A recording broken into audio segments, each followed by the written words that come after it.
오늘의 10분 말씀 이사야 10장 20절서부터 34절까지의 말씀입니다.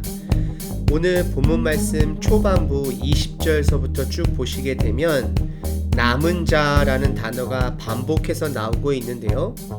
여기서 말하는 남은 자는 하나님께서 은혜를 베푸셔서 소수의 사람으로 다시금 하늘 나라를 다시 시작하시고 확장하실 때에 그 삶에 동참하는 자들입니다. 구약 시대의 남은 자들을 돌아본다면 노아 가족도 남은 자들이었습니다. 그리고 이집트에서 노예 생활을 했던 이스라엘 백성들을 모세가 데리고 나와서 광야 생활을 했을 때에 거기서 남은 자들은 1세대들은 다 죽었고 모세도 포함하여서, 하지만 거기서 남은 자들은 광야의 2세대인 여호수아가 이끄는 백성들이 남은 자로 보시면 좋을 것 같습니다. 그리고 더 나아가서 이사야의 첫 번째 아들인 스알 야숲의 이름 또한 남은 자들이 돌아온다라는 뜻으로서 하나님께서는 항상 남은 자들을 찾으시고 남은 자들을 준비시켜 주시고 남은 자들을 통하여서 하늘 나라를 확장해 가는 것을 보실 수 있습니다.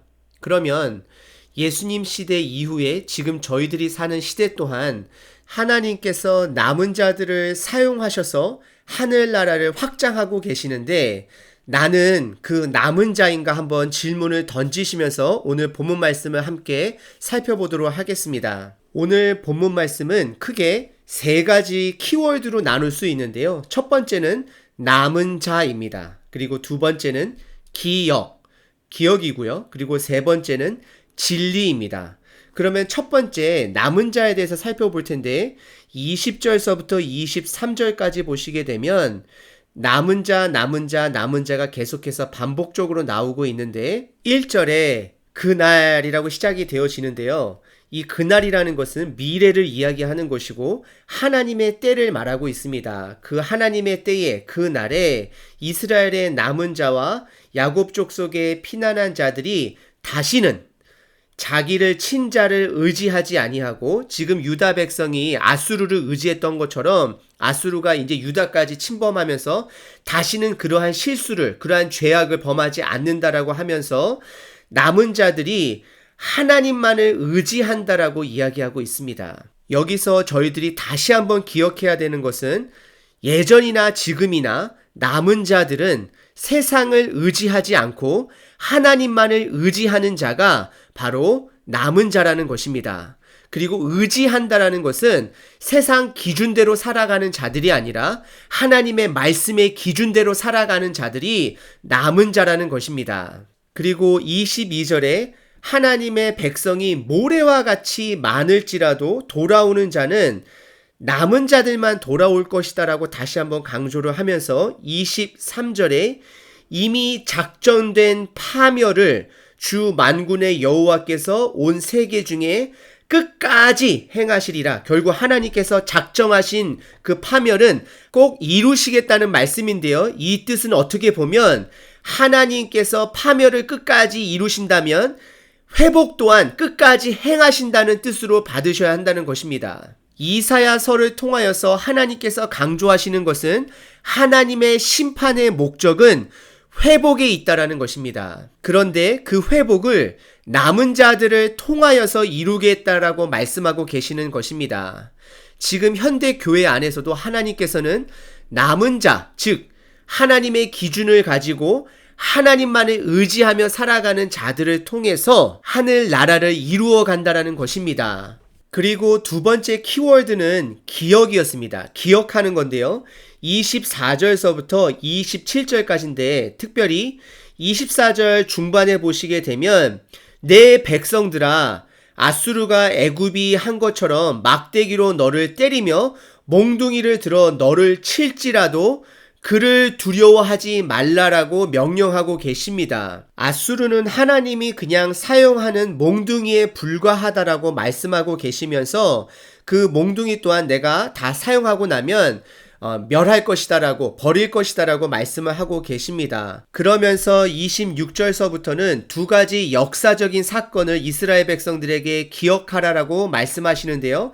첫 번째 사건은 오렙 바위 사건입니다. 이것은 무엇이냐면 기드온이 사사로 있었을 때에 오렙이라는 미디안의 지도자가 바로 이스라엘을 치러 많은 군병들과 왔다가 하나님의 도우심으로 도망을 가게 되고, 또 오렙이라는 사람이 바위 위에서 죽었을 때에 그 바위를 오렙 바위라고 이야기를 하면서 하나님은 대적을 치시는 하나님이라는 것을 오래 기억할 수 있도록 교훈적인 바위의 이름이 되었던 것을 볼 수 있습니다. 그리고 두 번째 이스라엘 백성이 기억해야 할 사건은 홍해 사건입니다.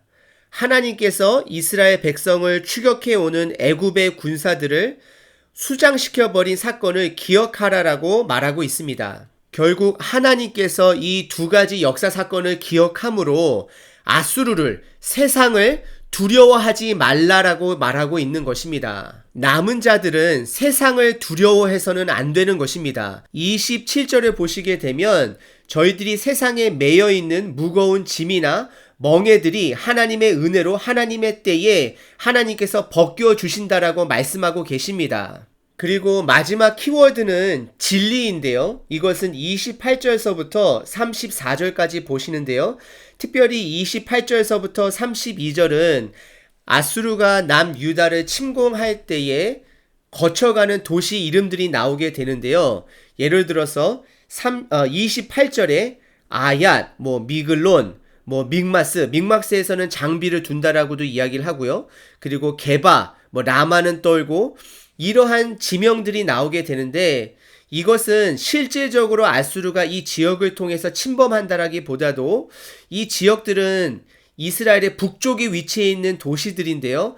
험한 지역도 있고 큰 도시들도 있는데요. 여기서 말하는 것은 실질적으로 아수르가 남유다를 침공할 때에 이러한 루트로서 침범한다는 것이 아니라 아수르의 공격을 막을 수 없이 결국에는 침범한다는 것을 강조하고 있는 것입니다. 결국 23절에 작정된 파멸을 다시 한번 강조하고 있는 것으로 보시면 될 텐데요. 33절서부터 34절은 작정된 파멸이 있다라면 작정된 회복이 있는 것인데 아수르에 대한 심판의 내용입니다. 33절, 34절 보시게 되면 하나님께서 장대한 자가 찍힐 것이다 라고 말씀을 하시고 34절에서는 쇠로 그 빽빽한 숲을 베시리니 바로 하나님께서는 아수르를 심판하실 것이다 라고 분명하게 말씀하고 있는 것입니다. 오늘 세 가지로 오늘 본문 말씀을 살펴봤는데요. 남은 자, 그리고 기억, 그리고 세 번째 진리. 하나님께서는 남은 자들을 통하여서 하늘나라를 확장하고 계십니다. 그리고 남은 자들이 기억해야 될 것은 세상을 두려워하는 것이 아니라 하나님을 두려워하고 하나님의 기준으로 살아야 하는 것입니다. 그리고 하나님의 말씀, 진리는 이루어지게 되어 있습니다. 남은 자의 사상으로 보게 되면 우리 예수님은 지금 우리 시대에 남은 자들의 기준이 되어주시는 분이십니다. 이 땅에 홀로 보냄을 받으셨고 오셔서 세상을 두려워하지 않고 하나님과 단절되는 것을 두려워하셨습니다. 그래서 십자가에 죄가 모두 예수님께 옮겨졌을 때에 하나님 아버지와 단절되는 것을 많이 두려워하셨고요. 끝까지 세상을, 제자들을, 사람들을 섬기기로 작정하셔서 십자가에 못 박혀 죽으셨고요. 그리고 하나님 아버지께서는 살리시기로 작정하셔서 예수님을 살리심으로 우리에게 부활의 첫 열매가 되게 하셨습니다.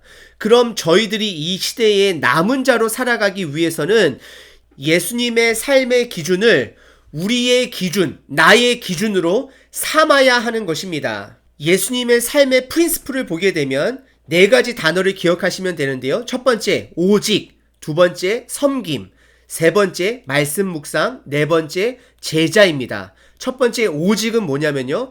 우리는 오직 하나님 아버지만을 의지해야 합니다. 예수님도 오직 하나님 아버지만을 의지했습니다. 오직이라는 것은 곁다리가 있는 것이 아닙니다. 오직 하나님 한 분만을 의지하는 것입니다. 두 번째는 섬김인데요. 예수님의 삶의 방향은 남을 섬기셨습니다. 여러분들의 삶 방향 또한 섬기심의 삶을 사셔야 합니다. 세 번째는 말씀 묵상인데요. 날마다 매일매일 말씀 묵상함이 있어야 하는 것입니다. 네 번째는 제자 만드는 삶을 사셔야 합니다. 예수님께서 3년 동안 사역하시면서 가장 큰 사역 중에 하나가 당연히 우리를 위해서 돌아가시고 부활하시는 복음 사역도 있으셨지만 거기에 못지않은 그 복음 사역을 전해줄 제자 만듦의 사역이 있었습니다. 여러분들 이 네 가지를 기억하시고 오늘 하루를 살아내시길 바랍니다. 오직, 섬김, 말씀 묵상, 제자. 승리하시는 하루 되시기를 바랍니다.